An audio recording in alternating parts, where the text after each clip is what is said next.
Pessoal, tranquilo aí? Aqui é o Marcelo, dos compressores herméticos e condicionados. Resolvi trazer essa aula aqui a pedido de muitos amigos, alunos aí. Como que eu chego à potência dos compressores? Porque muitos deles não traz. Algumas séries aí, o GIN, alguns outros compressores já traz a potência deles. Ele é um quarto, meio HP. Mas é muito simples, eu vou trazer para vocês aqui de uma forma didática, bem tranquila. Já está lá nas outras aulas, mas são aulas compridas, né? Muitas vezes a pessoa pula algum pedaço e talvez não absorve. Mas olha aqui, ó, me perguntaram do EGAS. Inclusive eu não consegui baixar o datasheet dele na Embraco, mas é baseado nisso aí como eu sigo. Existem vários métodos, mas o meu é esse aqui, ó. EGAS, já falei em aulas passadas, não vou repetir. Família G, né, o EGAS, 70, trazer aí para vocês. Aqui, ó. HLE, já falamos aí, né? H do fluido refrigerante. Então ele usa R134A. Se fosse C, seria R600. L, final R, dispositivo de partida. No caso aqui, relé amperométrico. Se fosse HLP, CLP, seria final P, seria relé PTC, mas é R. Então não dá para usar esse compressor que termina com R com dispositivo de partida, com relé PTC, tem que ser com amperométrico ou voltmétrico. Ele já traz a voltagem de 115 a 127 volts em 60 Hz, muito interessante. Ele traz aqui também, já falando ó, que ele é R134, já falou aqui no H, né? Mas ele volta a repetir aqui. 1 pH, ele é uma fase, então ele já está dizendo que ele é monofásico, uma fase só. Pode ser 110 ou 220. Nunca confundir isso aqui, ó. LRA não é FLA, não é a amperagem que o compressor trabalha lá no aparelho, no refrigerador. Aqui está 22,75, seria a amperagem com o rotor bloqueado, no caso sem partida, certo? Se ele tivesse sem partida, até onde vai a amperagem, até onde suporta, a bobina principal suporta a amperagem, para que o protetor desarme. Por isso que é interessante saber que protetor você coloca no teu compressor. Protetor não é universal, tá? Tem que saber isso daí também. Mas vamos lá. Objetivo nosso, ó, aula passada. Como abrir o compressor, esse aqui já está aberto. Aberto. Para vocês verem, trouxe ele aberto já na aba. Só tirando uma dúvida aí que me perguntaram juntamente também. Qual o lado de fazer a carga de gás? Voltando. Tem dois canos de baixo. Do lado esquerdo, sempre dizendo que é onde fica o dispositivo de partida, né? O relé seria o... No caso, onde vem a sucção lá do evaporador. Não, nem sempre. Nesse caso aqui, ó, o cabeçote está do lado contrário. Se o cabeçote está aqui do lado contrário, então o retorno, a sucção que vem do evaporador, fica do mesmo lado aqui da alta, certo? Vou mostrar aqui para vocês. Inclusive, eu falei numa aula passada, eu trouxe uma aqui já fora, vocês estão vendo que essa mufla com esse cabeçote aqui, ó, com as válvulas, é o mesmo que está lá. A ventosa vai aqui na parede, por dentro, então, quando vem do evaporador, ele já succiona direto para dentro da válvula, por isso que você não pode errar o lado. Então, nem sempre é do mesmo lado do dispositivo de partida, no caso do relé. É do lado do cabeçote. O cabeçote aqui está do lado direito, então o retorno, o cano de alta fica aqui, o retorno, a sucção que vem do evaporador fica aqui, e do outro lado, então, é onde você vai pôr a válvula Schrader. Mas vamos lá para a aula. Eu só separei aqui bem tranquilo, bem didático para vocês entenderem. Esse compressor Embraco da família EGAS, como o ZM também, ele traz aqui, ó, 60, 70, 80. Então ele já traz que compressor ele é. E eu vou trazer bem didático aqui para vocês compreenderem aonde eu quero chegar. Eu cheguei à conclusão, e vou mostrar para vocês por quê. Se ele é um décimo, ele tem 70 watts de potência. Então nós temos que chegar à potência em HP. Só que os compressores herméticos, eles trazem para nós a sua capacidade em BTUs, a sua capacidade de refrigeração em BTUs. Nós temos que transformar para saber a potência desse compressor. Então, nós temos que transformar em watts. Esse 1/10 é 70 watts. 1/8, quando falar 1/8, ele seria 95 watts. Se ele é 1/6, ele seria 120 watts. Se ele é 1/5, ele seria 150 watts de potência. Se ele é 1/4, ele é 186 watts de potência. E se ele é 1/3, ele é 250 watts de potência, certo? E se ele for meio HP? 370 watts de potência. Se ele for 3/4 de HP, estou dividindo em 10 aí para vocês mais ou menos entenderem. Um 3/4 ele é 550 watts de potência. E se ele for 1 HP? 1 HP ele é 745 watts de potência, certo? E da onde que eu tirei? Como que eu cheguei a isso? Porque ó, na tabela, se vocês buscarem em qualquer lugar, 1 HP equivale a 2.545 BTUs. Então, se eu tenho um compressor de 1 HP, então eu tenho 2.545 BTUs. E 1 HP equivale a 745 watts de potência.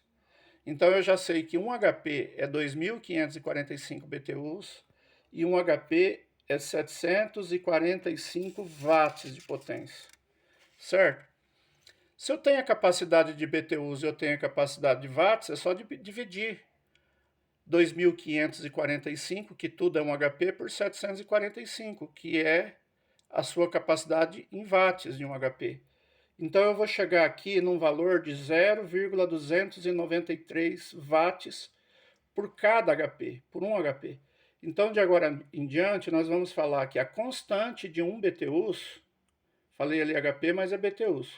A constante de 1 BTU é 0,293, certo? Então, vamos passar lá onde que eu estou querendo chegar.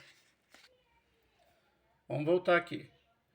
Se eu sei que eu tenho o EGS 70, e na própria fabricante diz que essa é a potência dele em BTUs, vezes 10.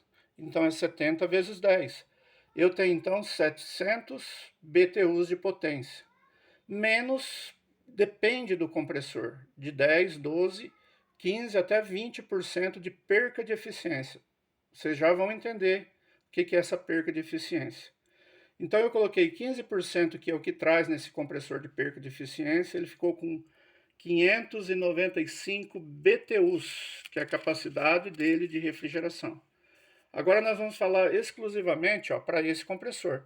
Até ali serve para qualquer compressor que vocês quiserem, certo? Agora eu vou dar o exemplo desse compressor, o EGS 70 HLR, certo?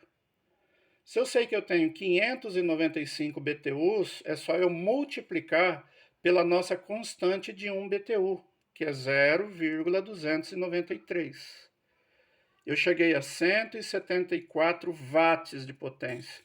Então, esse compressor, ele tem o consumo dele e a potência dele em 174 watts.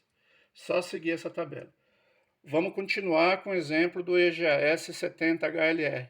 Uma das grandezas da eletricidade é a potência. Vamos lembrar lá das leis, né? As leis de Ohms. A primeira lei é U igual a RI. U seria a tensão, ou a voltagem, igual a resistência vezes a corrente. No nosso caso aqui, nós vamos usar a potência é igual a U vezes a amperagem. Então, a potência em watts desse compressor é igual a minha corrente vezes a minha voltagem. Então, vamos lá para calcular. Eu já sei que eu tenho como potência 174 watts de potência, certo? A minha tensão, se ela for 127 volts, eu vou colocar aqui, ó. Se eu dividir A potência que eu já sei, pela voltagem, que é 127, esse compressor vai trabalhar em 1,37 amperes, quase 1,4 amperes. Se for em 220 volts, ele vai trabalhar em 0,76 amperes. Por quê? Porque eu vou dividir a mesma potência de 174 watts pela minha voltagem. Se ele é 220, não interessa, vai dar uma amperagem menor. Vocês notaram, sempre que a tensão aumenta, a amperagem diminui. Primeira lei de Ohm, né? É proporcional, ele é inversamente proporcional, certo?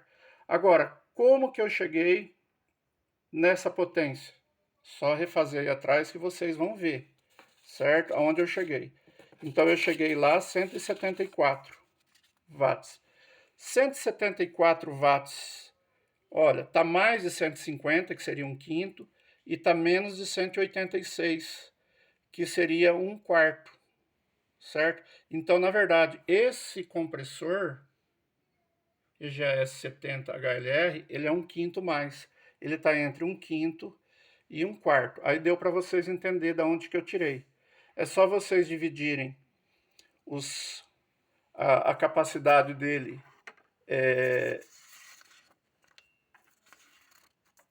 aqui em watts, que é 745 watts. Olha aqui, ó. Um HP é 745 watts. Divide por 5, você vai chegar nessa quantidade. Só que você tem que tirar a perca de eficiência dele. A perda de eficiência. Por quê? Nós vimos então como que nós chegamos na amperagem. Já falaram para mim pegar o LRA, que no caso é 22,75 e dividir por 5. Não vai bater nunca, certo? Vai dar aí 4 e alguma coisa. Sendo que aqui eu estou dizendo que ele dá 1,37. Pode fazer a medição aí no seu alicate amperímetro, que você vai ver que esse 1/5, ele vai dar 1,40, ele não vai chegar a 1,5 se ele tiver 100%, certo? E como que eu cheguei a essa perca? A perca, que no próprio site, no próprio datasheet, diz que ele tem uma perca resistiva de cerca de 15% no final, em relação à sua capacidade de BTUs. Nós temos que entender o que é a reatância ôhmica. Então, rapidamente, eu vou passar para vocês aqui. Existem 3 tipos de resistência. Falando de resistência, quando você vai medir a corrente ôhmica de um estator, de uma serpentina, no caso ali de uma resistência, de um chuveiro, a resistência de uma geladeira frost-free, né, resistência de degelo, ou a resistência ôhmica, né, a capacidade ôhmica de um capacitor. Existem 3 tipos de reatância, 3 formas desses estatores, dessas resistências reagirem. Seria a primeira, a resistiva, a segunda eu coloquei em vermelho, que seria a indutiva, porque é o motivo do nosso estudo dos nossos compressores, porque quando a energia elétrica entra, ela induz o rotor num campo magnético a sair atrás da corrente elétrica. Então ele induz, ele não está relando no rotor, mas ele está induzindo através do magnetismo, eletromagnetismo.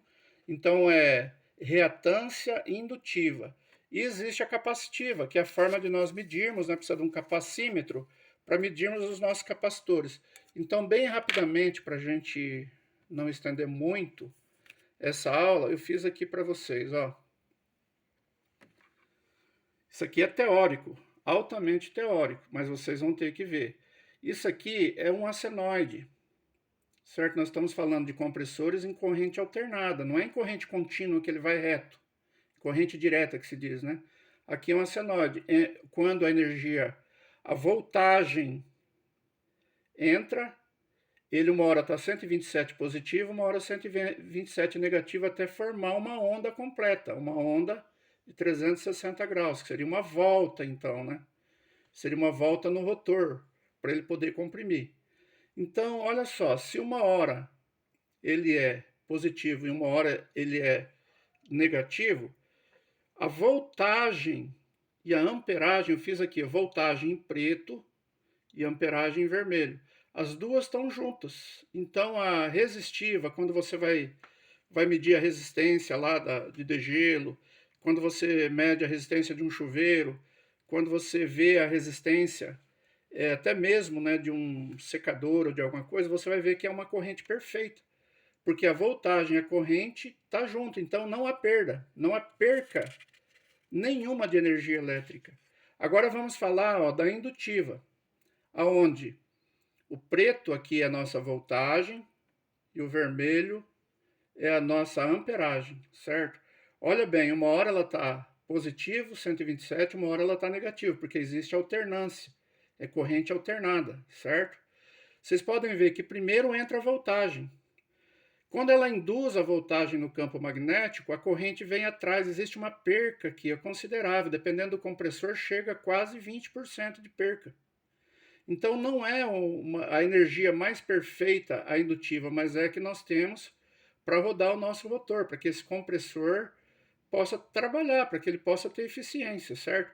Então, a amperagem, que é a corrente elétrica, está atrasada em relação à nossa voltagem. Por isso que tem aqueles 15% de perca no nosso compressor, certo? E isso é muito interessante, porque quando você fala da reatância capacitiva, é o contrário. Sempre que você vai mexer no capacitor, é necessário descarregar, porque ele guarda carga, certo? Ele tem carga dentro dele. Então, quando você vai ligar a voltagem, já existe carga no capacitor. Então, a reatância dele está adiantada, pode ser 15, 20, 30% até. Por isso que, no caso dos capacitores, os compressores são mais eficientes. Então, vamos colocar capacitor em tudo? Nem todo compressor foi projetado para ter capacitor. Não adianta você ter uma energia eficiente, mas o filamento não aguentar e se romper, certo? Então, muitas vezes corrige essa deficiência com capacitor, dependendo do projeto, certo? Então, eu só coloquei isso aqui para vocês para explicar por que existe a perca de eficiência de 15% que eu coloquei lá. Mas faça esses cálculos, comparem nos seus compressores e vocês vão ver que vocês chegam a um resultado igual ao meu. Se vocês quiserem ver outros compressores, coloca aí embaixo aí para que a gente saiba, né? E nos comentários que eu vou verificar e se precisar de mais aula nesse sentido, a gente faz, certo? Compartilha aí, que se você não for inscrito, se inscreva, siga o nosso canal. Muito obrigado mais uma vez e até a próxima. Abraços.